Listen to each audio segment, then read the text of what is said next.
ఒక ప్రకటన మీ అందరికీ తెలుసు, మీరు కూడా ప్రార్థన చేస్తూ ఉన్నారు. దేవుని కృపలో 2వ తారీఖు అంటే ఇప్పుడు రేపేనండి, రేపు ఎల్లుండ అంటే 2-3 తారీఖుల్లో వాడపల్లి చర్చిలో విమోచన పండుగలు జరుగుతున్నాయి. 2వ తారీఖు రాత్రి ప్రియ దైవజనులు జార్జ్ బుష్ గారు స్తుతి ఆరాధన దేవుని వాక్యం అందించడానికి రేపు రాత్రి వస్తున్నారు ఆయన.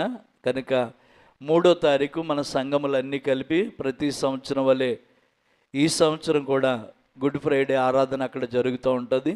కనుక మిమ్మల్ని అందరినీ కూడా మరొక పర్యాయము ప్రేమపూర్వకంగా ఆహ్వానిస్తున్నాము. 2వ తారీఖు 3వ తారీఖు జరిగే విమోచన పండుగలకి మిమ్మల్ని అందరినీ ప్రేమతో ఆహ్వానిస్తున్నాము.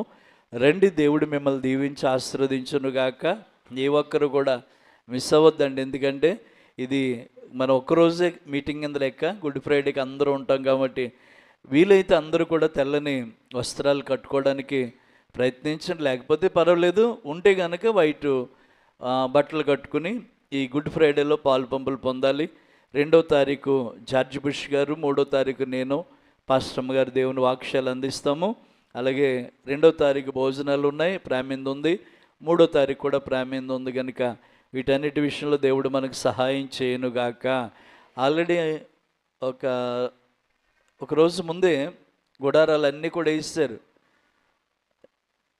అక్కడి నుంచి సంఘ పెద్దలు ఫోన్ చేసి అప్పుడే గుడారాలు వేస్తారండి మనకు అన్నారు. 2వ తారీఖు కదా అంటే ఏమోండి వేసి వెళ్ళిపోయారు, అన్నీ కూడా వేస్తారు, ఇంకా స్టేజీలో వేయాలి అని చెప్పారు.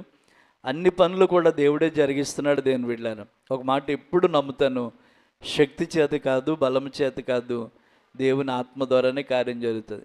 ఒకవేళ మీకు పర్వాలేదండి, మేము వచ్చి ఉన్న ఇబ్బంది లేదు, రేపు రాత్రికి వచ్చేసి 3వ తారీఖు ఉదయం గుడ్ ఫ్రైడే చూసుకుని వస్తామంటే మీకు అక్కడ స్టే చేయడానికి, నివాసం ఉండడానికి చర్చ్ ఉందండి, మీకు ఏర్పాట్లు అన్నీ చేస్తాము. ఉదయకాలం ఉన్న వారికి టిఫిన్ల ఏర్పాట్లు ఉంటాయి.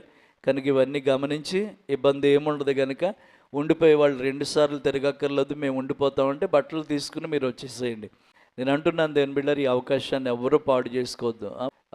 ఈ విమోచన పండుగలకి మీరు అందరూ తప్పనిసరిగా వచ్చి ప్రార్థించి పాలు పంపులు పొందండి. దేవుడు మిమ్మల్ని దీవించునుగాక.